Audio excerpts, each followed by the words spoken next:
Hi, welcome back to our channel fscookeryvlogs. ഇന്നത്തെ നമ്മുടെ recipe chilli പനീറാണ്. വളരെ ഈസി ആയിട്ട് പ്രിപ്പയർ ചെയ്യാം. എങ്ങനെയാണെന്ന് നോക്കിയിട്ട് വരാം.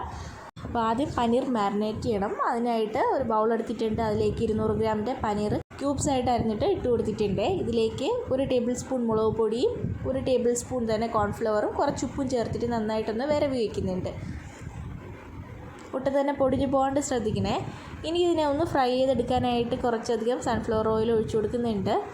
ആ എണ്ണ നന്നായിട്ടൊന്ന് ചൂടായി വരുന്ന സമയത്ത് നമുക്ക് എല്ലാ പനീർ ക്യൂബ്സും അതിനകത്തോട്ട് വെച്ച് കൊടുക്കാവുന്നതാണ്.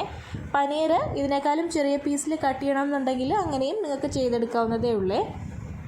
പെട്ടെന്ന് തന്നെ ആയി കിട്ടും. 1-2 മിനിറ്റ് മാത്രം മതി. പനീർ ഒരു സൈഡ് ആയി വരുമ്പോൾ മറിച്ച് അടുത്ത സൈഡും കൂടി മറിച്ചും തിരിച്ചു ഇട്ട് കൊടുത്തിട്ട് ഒന്ന് ഫ്രൈ ചെയ്തെടുക്കുക.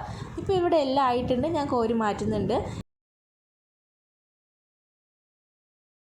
ഇനി ഒരു ബൗൾ എടുക്കുക. അതിലേക്ക് 2 ടേബിൾ സ്പൂൺ വെള്ളം ഒഴിച്ചു കൊടുക്കുക. അതിലേക്ക് 1 ടേബിൾ സ്പൂൺ കാശ്മീരി ചില്ലിയും കൂടി ഇട്ടിട്ട് നന്നായിട്ടൊന്ന് കലക്കി മാറ്റി വയ്ക്കുക. ഇനി നമ്മൾ പനീർ വറുത്ത് കോരിയ അതേ എണ്ണയിലേക്ക് തന്നെ ഇഞ്ചി വെളുത്തുള്ളി ചോപ്പ് ചെയ്ത് ഇട്ട് കൊടുക്കുക. അതിനുശേഷം അതിൻ്റെ റോസ്മെല്ല് മാറുന്നത് വരെ ഒന്ന് ഇളക്കിയെടുത്തിട്ട് നമ്മൾ ഓണിയൻ ചേർത്ത് കൊടുക്കുക. ഓണിയനൊക്കെ ക്യൂബ് ഷേപ്പിലാണ് കട്ട് ചെയ്തിട്ടുള്ളത്. ഹൈ ഫ്ലെയിമിലാണ് കേട്ടോ വച്ചിരിക്കുന്നത്. 1-2 മിനിറ്റ് ഒന്ന് ഇളക്കിയതിന് ശേഷം നമുക്ക് ക്യാപ്സിക്കം ആഡ് ചെയ്ത് കൊടുക്കാം. ഞാനിവിടെ അര ക്യാപ്സിക്കം എടുത്തിട്ടുണ്ട് കേട്ടോ. ഒരു ക്യാപ്സിക്കത്തിൻ്റെ പകുതി എടുത്തിട്ടുണ്ട്. അതും ക്യൂബ് ഷേപ്പിൽ തന്നെയാണ് കട്ട് ചെയ്തിട്ടിട്ടുള്ളത്. അതിലേക്ക് 2 ചില്ലിയും കൂടി ഇട്ട് കൊടുക്കുക. ഗ്രീൻ ചില്ലിയും കൂടി ഇട്ടിട്ട് അതൊന്ന് മിക്സ് ചെയ്തെടുത്തിട്ട് നമ്മൾ നേരത്തെ കലക്കി വെച്ച ആ മുളക് പൊടിയില്ലേ അത് ചേർത്ത് കൊടുക്കുക. എന്നിട്ട് നന്നായിട്ടൊന്ന് മിക്സ് ചെയ്തെടുത്തിട്ട് നമുക്കിതിനകത്തോട്ട് സോസുകൾ ചേർത്ത് കൊടുക്കാം. അപ്പോൾ ഇതിനകത്ത് ഞാനിവിടെ 1.25 ടേബിൾ സ്പൂൺ സോയാ സോസും 1 ടേബിൾ സ്പൂൺ ടൊമാറ്റോ സോസുമാണ് ചേർത്ത് കൊടുത്തിട്ടുള്ളത്. അത് നന്നായിട്ടൊന്ന് മിക്സ് ചെയ്തെടുക്കുക. ഇതിലോട്ട് കുറച്ച് വെള്ളവും കൂടി ഒഴിച്ചു കൊടുക്കുക. അപ്പോൾ ആ ഒരു ഗ്രേവി ഒന്ന് കറക്റ്റായിട്ട് വരാൻ വേണ്ടിയിട്ടാണ് വെള്ളം ചേർത്ത് കൊടുക്കുന്നത്. ഇതിലേക്ക് ഒരു നുള്ളു പഞ്ചസാരയും കൂടി ചേർത്ത് കൊടുക്കണേ. അപ്പോൾ നല്ലൊരു ഗ്ലേസിങ് കിട്ടും കേട്ടോ നമ്മുടെ ഈ ചില്ലിക്ക്.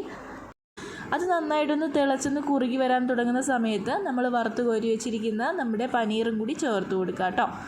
അതിലേക്ക് അവസാനമായിട്ട് നമ്മൾ സ്പ്രിംഗ് ഓണിയനാണ് കേട്ടോ ചേർക്കുന്നത്. ഇനി ഇത് കുറച്ചും കൂടി സെമി ഗ്രേവി പരുവത്തിലിരിക്കണം എന്നുണ്ടെങ്കിൽ ഒരു 2 ടീസ്പൂൺ കോൺഫ്ലവർ കുറച്ച് വെള്ളത്തിൽ കലക്കി ഈ ഒരു സ്റ്റേജിൽ ഒഴിച്ചു കൊടുക്കുക. ഒന്ന് തിളപ്പിച്ചെടുക്കുക. അത്ര മാത്രമേ ഉള്ളൂ. ഞാനിവിടെ ഡ്രൈ ആയിട്ട് എടുക്കാനാണ് ഇഷ്ടപ്പെടുന്നത്. ഇവിടെ ചില്ലി പനീർ റെഡി ആയിട്ടുണ്ട്. വീഡിയോ ഇഷ്ടമാണെങ്കിൽ സബ്സ്ക്രൈബ് ചെയ്യാത്തവരൊന്ന് സബ്സ്ക്രൈബ് ചെയ്ത് സപ്പോർട്ട് ചെയ്യുക. അതുപോലെ തന്നെ ലൈക്ക് ചെയ്തും ഷെയർ ചെയ്തും ഒന്ന് സപ്പോർട്ട് ചെയ്തേക്കണേ.